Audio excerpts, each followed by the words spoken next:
Selamat pagi seluruh jemaat Tuhan, kembali kita di dalam pendalaman Alkitab Clear Sight. Sekarang kita sudah memasuki kitab Nahum 2 yang disadur dari santapan harian. Penghakiman yang dahsyat. Tuhan kita adalah Allah yang penyayang, pengasih, dan panjang sabar. Ia adalah Allah yang tidak sekali-kali membebaskan orang bersalah dari hukuman. Penghakiman Tuhan sangat mengerikan sebagaimana yang dilakukan kepada kota Niniwe. Tuhan memerintahkan Niniwe untuk mengikat pinggang teguh-teguh dan mengumpulkan segala kekuatan. Tuhan ingin supaya Niniwe mengadakan perlawanan sekuat tenaga mereka. Kedahsyatan peperangan digambarkan dengan kereta-kereta yang melaju galak di jalan, kejar mengejar dengan kecepatan seperti kilat. Keadaan Niniwe yang kacau digambarkan dengan para pahlawannya yang dengan tergesa-gesa berlari ke arah tembok kota sampai tersandung saking terburu-burunya karena arah pendobrak sudah ditegakkan. Tetapi kota itu tidak dapat bertahan. Pintu-pintu di sungai telah terbuka dan istana menjadi gempar.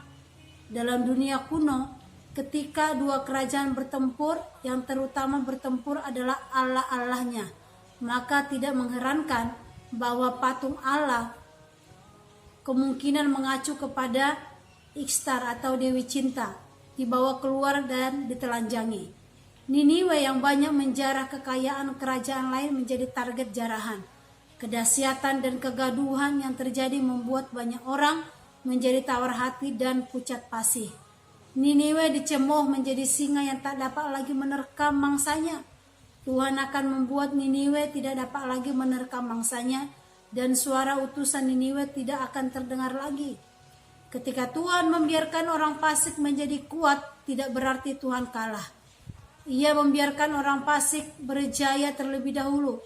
Pada akhirnya Tuhan memberikan penghakiman yang dahsyat karena tidak ada dosa yang tidak akan dihukum. Ketika kejahatan merajalela, jangan putus asa. Akan tiba waktunya penghukuman Tuhan yang dahsyat akan datang dan keadilan Tuhan dinyatakan di bumi. Nahum 3 disadur dari santapan harian. Kepastian penghukuman Allah. Allah yang adil tidak pernah bertindak gegabah. Orang yang bersalah pasti akan dihukum bila tidak bertobat. Sebaliknya, orang yang bertobat dan meninggalkan hidup jahatnya pasti diampuni dan diselamatkan. Mengapa Allah menghukum Niniwe? Pertama, karena dosa berdarah yang dilakukan penduduknya. Asyur terkenal dengan tindakan kejam penduduknya terhadap para musuhnya.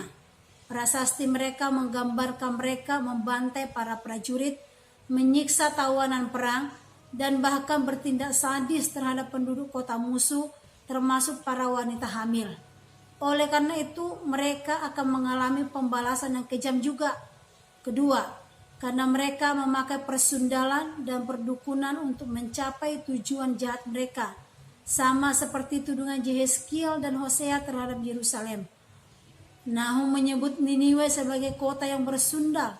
Hukuman Tuhan adalah mereka akan dipermalukan oleh persundalan itu sendiri. Ketiga, karena kesombongan mereka menganggap diri paling hebat, melebihi bangsa-bangsa berkuasa lainnya.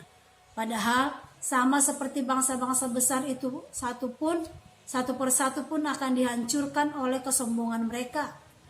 Asyur pun akan dihancurkan tanpa mampu membela diri. Kesombongan membuat Asyur lupa diri sehingga tidak bertobat. Oleh karena itu mereka tidak mungkin diampuni. Allah adil ketika ia menghukum bangsa yang jahat dengan memakai Asyur sebagai alatnya. Meski pernah menjadi alatnya, Asyur dihukum oleh karena kekejaman dan kesombongannya. Allah tidak dapat dipermainkan. Kita yang mengaku anak-anaknya tidak boleh tinggal tetap dalam kehidupan berdosa. Kelemah lembutan, kesetiaan, dan kerendahan hati harus menjadi karakter Kristen yang memperkenalkan Allah dan memberkati sesama. Tuhan Yesus memberkati.